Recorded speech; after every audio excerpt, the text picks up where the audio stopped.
Welcome to this explainer. Today we are unpacking one of the most sweeping, dramatic, and honestly, deeply tragic stories of ambition in all of human history. Just imagine for a second, rising from a completely obscure background to become literally the most powerful person in Europe. Imagine reshaping the laws of nations and leaving a legacy that still, profoundly influences our modern world over 2 centuries later. But then, imagine that very same ambition causing one of history's most spectacular downfalls.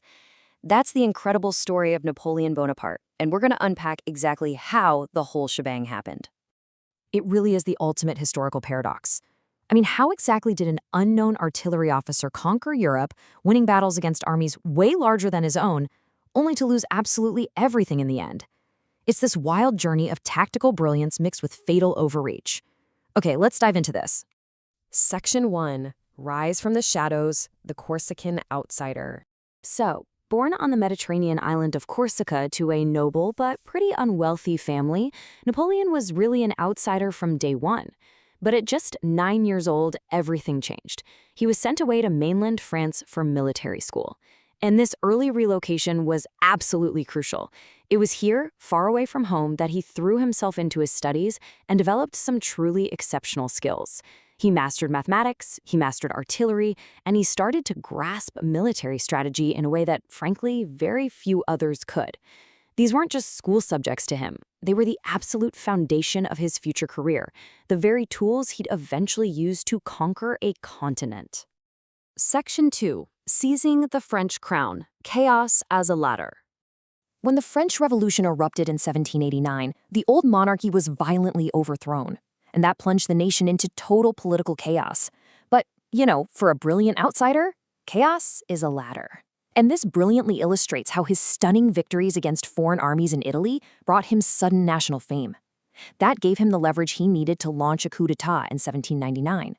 He took total advantage of the instability to become France's first consul, and it took him just 5 short years after that to crown himself emperor in 1804.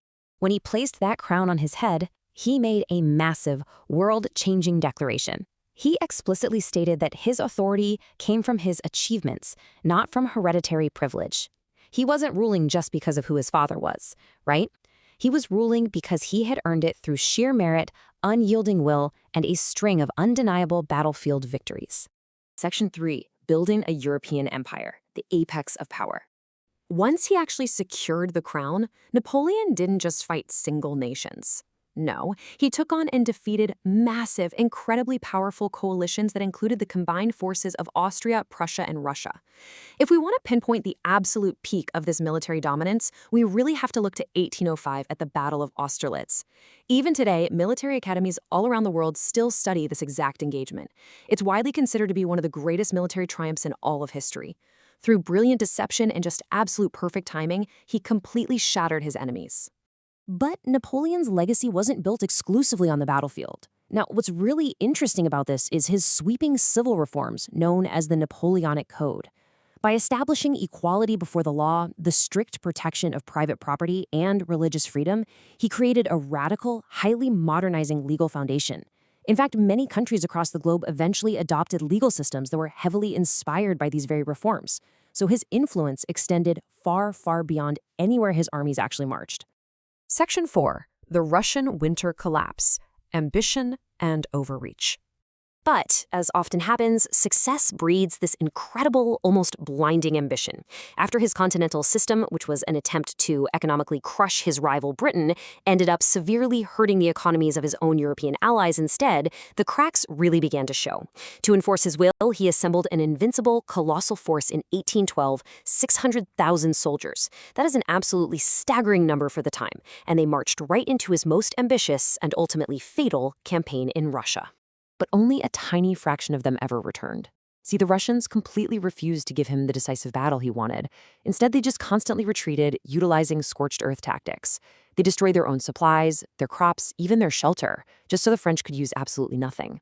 When you combine that with the brutally freezing Russian winter, rampant starvation, unchecked disease, and these constant hit-and-run attacks, well, the French army was completely devastated. It was a staggering, truly horrifying collapse. Section 5. Waterloo and Final Exile, the Last Stand. that aura of invincibility totally shattered. Let's move forward and see how this builds. Following that complete disaster in Russia, the European powers actually united, defeated him in 1814, and forced him into exile on the island of Elba. But, remarkably, no way around it, the guy escaped. In 1815, he returned to France for a super dramatic period known as the 100 Days, literally reclaiming his throne. This incredible comeback, though, ended permanently at the Battle of Waterloo, where the combined British and Prussian forces defeated him decisively. Taking zero more chances, those European powers sent him into his final exile on the incredibly remote island of St. Helena, way out in the South Atlantic. And that is exactly where the story of the man ends. In 1821, completely isolated from the massive empire he'd built, Napoleon died on St. Helena at the relatively young age of 51.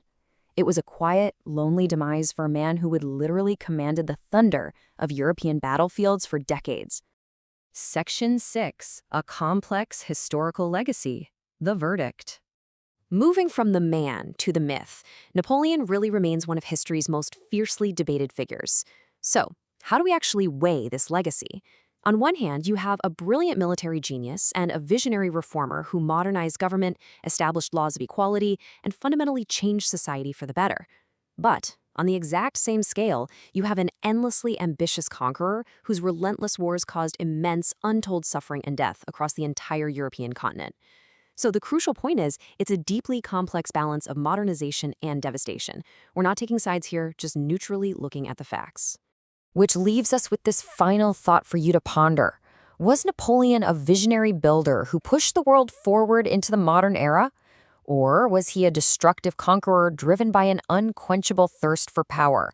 We've laid out the facts in this explainer, but we're going to leave that final judgment entirely up to you. Thank you so much for joining me to explore this incredible piece of history and keep questioning the past.